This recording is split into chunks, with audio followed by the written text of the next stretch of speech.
আমাদের কাছে এই সানডে সিডিআই বাইক নিয়ে আসছে।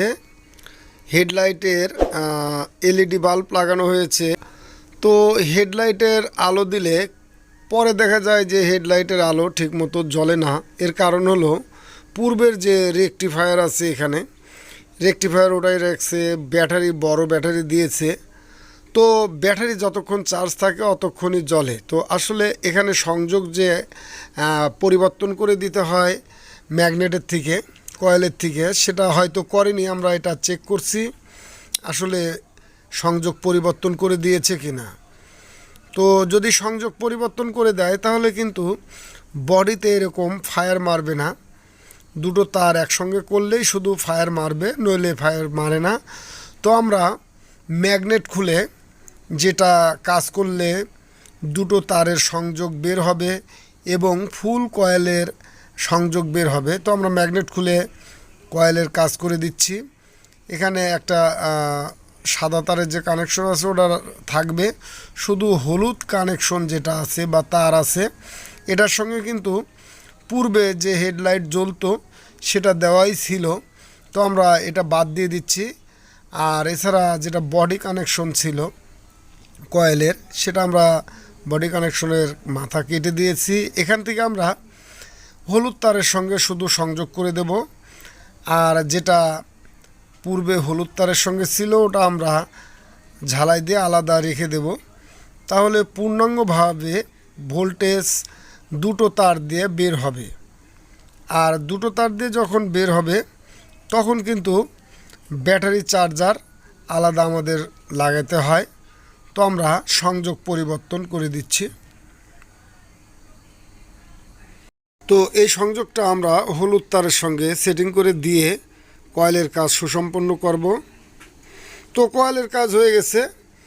এবার আমরা ম্যাগনেটটি লাগাবো এবং ম্যাগনেট লাগানোর পরে আমরা দেখব যে পূর্বের ন্যায় ভোল্টেজ যেটা বডির সঙ্গে ফায়ার হতো সেটা হয় নাকি দুই তার দিয়ে সংযোগ আসে, এটা আমরা দেখব। দেখে তারপরে আমরা রেকটি যেটা ভোল্টেজ রেগুলেটর ব্যাটারি চার্জার যেটা, আমরা ওটা পরিবর্তন করে দেব।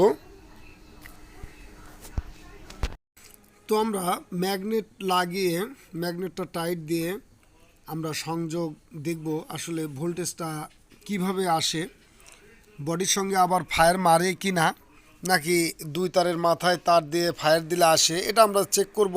আমরা বাইকটিকে স্টার্ট দিচ্ছি। আমরা হলুদ এবং সাদা তারকে চেক করব বডির সঙ্গে ফায়ার দিয়ে। তো এখন কিন্তু ফায়ার মারছে না।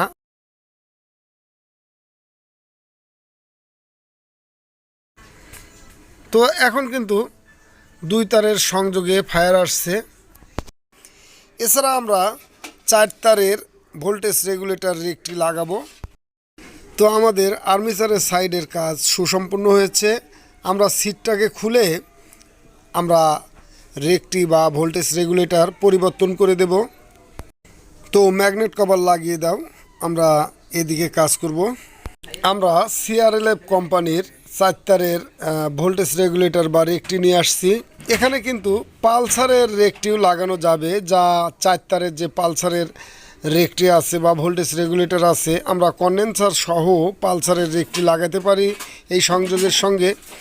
তো CRLFের রেকটি বা ভোল্টেজ রেগুলেটরের দাম কম, যার জন্য আমরা এটাই লাগাচ্ছি। এটা কিন্তু ভালো মানের ভোল্টেজ রেগুলেটর।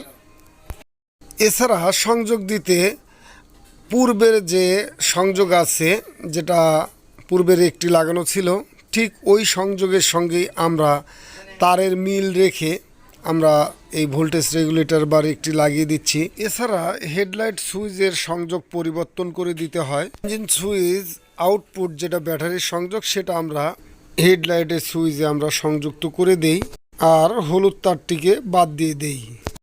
এবার আমরা স্টার্ট দিয়ে হেডলাইটের আলো দেখব।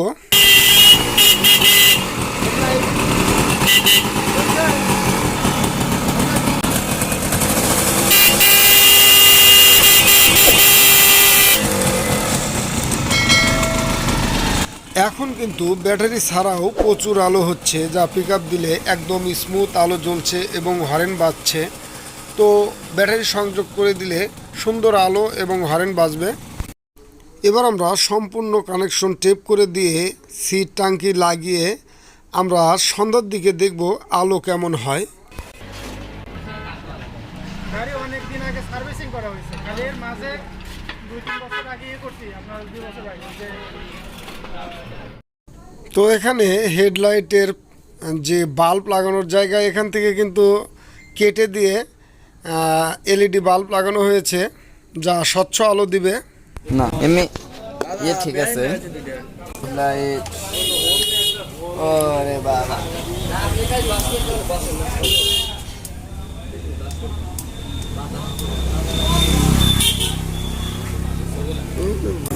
হেডলাইটের আলো একদম স্বচ্ছ দিনময় আলো রাস্তার উপরে পড়ে। তো ঠিক এরকম আলো পেতে যে কাজগুলো আমরা করলাম, আপনিও করে এইভাবে আলো পেতে পারেন। তো ধন্যবাদ সকলকে, ভালো থাকুন, সুস্থ থাকুন।